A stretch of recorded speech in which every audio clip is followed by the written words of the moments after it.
सिय्योन की बेटी से कहे, देख तेरा राजा तेरे पास आता है, देख तेरा राजा तेरे पास आता है। आइए हम प्रार्थना करें। महान अधिकतर अनुग्रहकारी पिता परमेश्वर, आपके नाम को हम धन्यवाद देते हैं कि पिता जो स्वर्गीय राजा है, हमारा सामर्थ्य परमेश्वर है।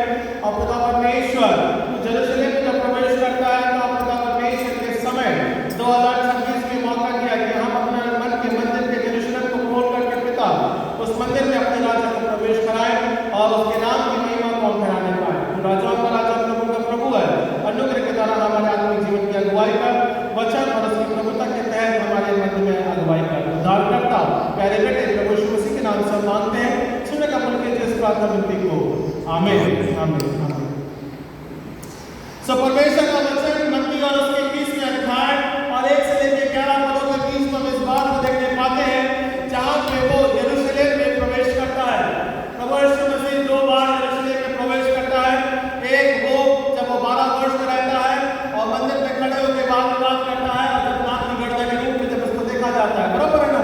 पहली बार वो जब वो प्रवेश करता है, दूसरी बार वो यरूशलेम के भले आजू बाजू रहता है, जब मिनिस्ट्री करता है, और जब अंतिम बार क्रूसीकरण से पहले ये अपने घर में यरूशलेम में प्रवेश कर रहा है।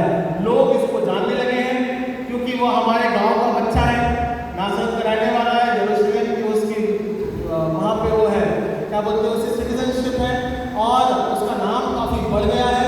और लोग अब ये उसको, अब क्योंकि वो उसका बच्चा है वहाँ का, क्योंकि लोग उसको जानते हैं ना, भाई नागरिकता है वहाँ की, तो वो क्या करने लगे हैं, उसको वहाँ पे वो प्रवेश करते, भाई ये हमारा राजाओं का राजा है, या फिर हम कह सकते हैं एक भविष्यवक्ता के रूप में है, या चंगाई करने वाले के रूप में है।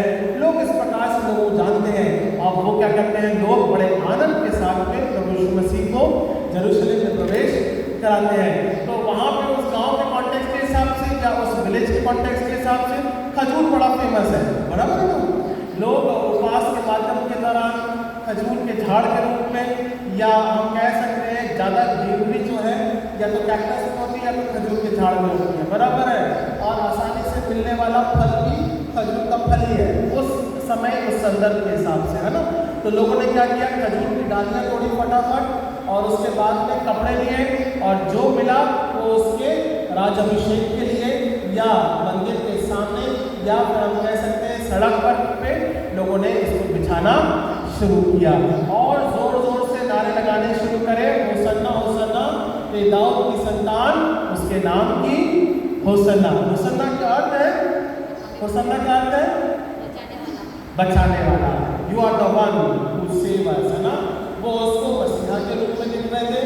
यहूदी आज भी मसीहा का इंतजार कर रहे हैं और इसके लिए कयामत का वो समय, उस बात को हम देख नहीं पाते हैं, बराबर है ना। प्रकाशित वाक्य के रूप में ये जो समय है when he is coming, वो जजमेंट के लिए आने वाला है, पर यहूदियों के लिए अभी भी वो राजा आने वाला है। तो दो बातें हैं, हमारे लिए it is for the judgement और उनके लिए वो राजा आने वाला है। तब उसका राज्य स्थापित होगा और तब जगह जगह शांति होगी और तब वो उस प्रकार से अपने लोगों को लेकर चलेगा। ये उनकी यहूदियों की मानसिकता है, ठीक है ना। सो इसी संदर्भ में हम और आप कई प्रकार से आज के समय के रूप में देखने पाते हैं। एक छोटा सा इतिहास है जहाँ पे हम और आप इन बातों को विचार करेंगे। सो परमेश्वर तो प्रभु यीशु मसीह हमारे बीच में राजा के रूप में 2000 वर्ष पहले आ चुका है और हमको और आपको अनुग्रह के द्वारा उद्धार की योजना में लेके चलता है। और होसन्ना के नारे जब लगाते हैं तब लोग इस बात को प्रकट करते हैं कि हमें बचा, उन शासनकाल से बचा, दुख भरे समय से बचा, रोटी हमें प्रदान कर, चंगाई हमें प्रदान कर। वो उस कॉन्टेक्स्ट में होसन्ना का नारा लगाते हैं, बराबर है ना। उस संदर्भ में वो सोच रहे थे कि ये जो राजा है जो कि लोगों के मध्य में कार्य किया, कई लोगों को, अंधों को आंखें दी, लंगड़ों को चंगाई प्रदान करी, जिनको शारीरिक बीमारी थी, तकलीफें थी, उनको वो चंगाई प्रदान किया। तो उस संदर्भ में लोग उसको मसीहा मानने लगे और तमाम यरूशलेम इस बात को वहाँ पे धन्यवाद के साथ में प्रकट करता है। इसलिए वो होसन्ना के नारे लगाते हैं ताकि वे उस राजा को देखने पाते हैं। सो इस प्रकार से हम और आप प्रभु यीशु मसीह में यरूशलेम के प्रवेश को देखते हैं और धन्यवाद के साथ अर्पण करते हैं। सो राजा, वो जो राजा कैसा है, आपने हमारे लिए पढ़ा, जो कि हमने 32 और उसके 30वें अध्याय में इस बात को हमने मनन करने पाते हैं। इस राजा के बारे में संदर्भ में जकरिया की पुस्तक, जकरिया पुराने नियम में से जकरिया की पुस्तक उसका 9वां अध्याय, जकरिया की पुस्तक उसका 9वां अध्याय 9वें पद में लिखा है, हे सिय्योन बहुत ही मग्न हो, हे यरूशलेम जयजयकार कर, क्योंकि तेरा राजा तेरे पास आएगा। वह धर्मी और उद्धार पाया हुआ है, वह दीन है और गधे पर वरन नदी के बच्चे पर चढ़ा हुआ। ठीक है ना?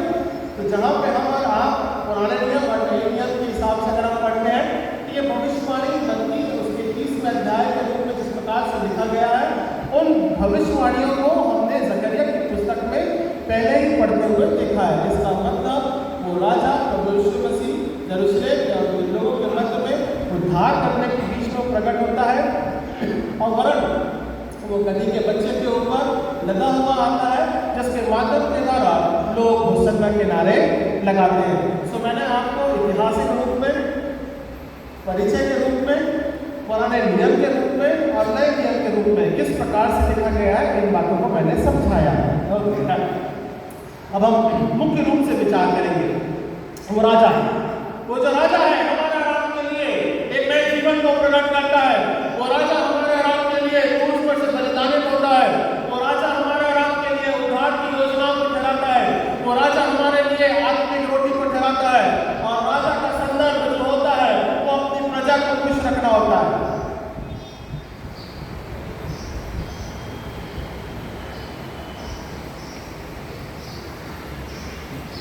काफी यात्रा हो गई, 1 घंटा हो गया है ना, तो लोग थक जाते हैं। तो शायद मेरी बातें वहाँ से समझ में ना आवे, इसलिए नीचे आ जाए ताकि कॉन्टेक्स्ट समझ जाए और बात ओके। तो राजा का संदर्भ क्या होता है? राजा का एक ठहराया जाता है। संसारिक राजा क्यों बनता है? मानो प्रजा की रक्षा करेगा। हालांकि बॉस तो रहता होगा ना, वो भी राजा ही है। बाबा कुछ करना कर, सुबह शाम कॉल पे तो रहे, नहीं ऑर्डर पंचिंग करता रहे, जैसा भी हो। कोई ना कोई अधिकारी होता है ना ऊपर, और हमारे घर में एक अधिकारी होता है। हमारे ऊपर सबके ऊपर एक राजा रहती है, रानी रहती है। राजा नहीं रहता, राजा रानी तो एक ही आत्मा में बसा देते हैं। ठीक है, तो घर की रानी कौन है? राजा के रूप में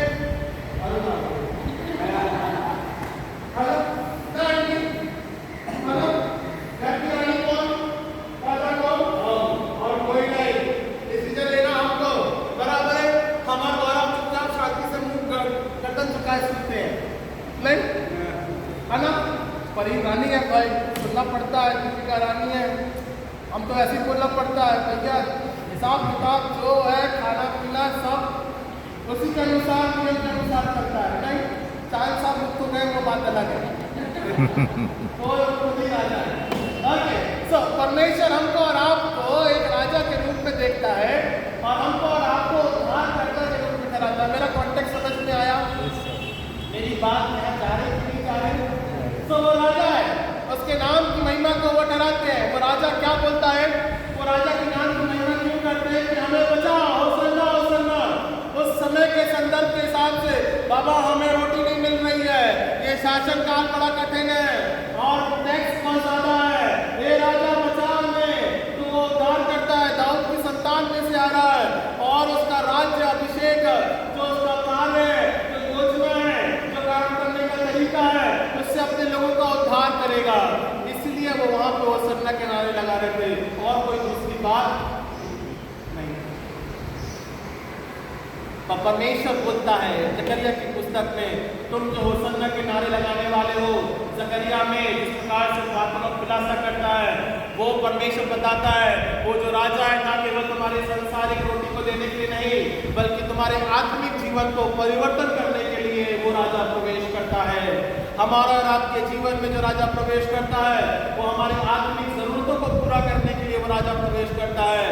वो राजा ऐसा है जो कि अपनी राज्य गद्दी और शासन काल को छोड़ करके हमारे लिए पृथ्वी पर आया ताकि हम और आप उसके द्वारा उद्धार को प्राप्त करने पाए, उसके लहू बहाने के माध्यम के द्वारा अपने जीवन को प्राप्त करने पाए, वो वैसा राजा है। वो हमको और आपको आत्मिकता में नए जीवन में लेके चलने वाला वो राजा है। इसलिए हम उसके नाम की होसन्ना करते हैं, क्योंकि वो हमको पापों से बचाता है या उद्धार करता है। तो मेरी बात समझ में आई? चाहे रानी हो घर में, चाहे राजा हो, सुनना तो बेटा रानी को पड़ेगी, दूसरा कोई नहीं कारण है।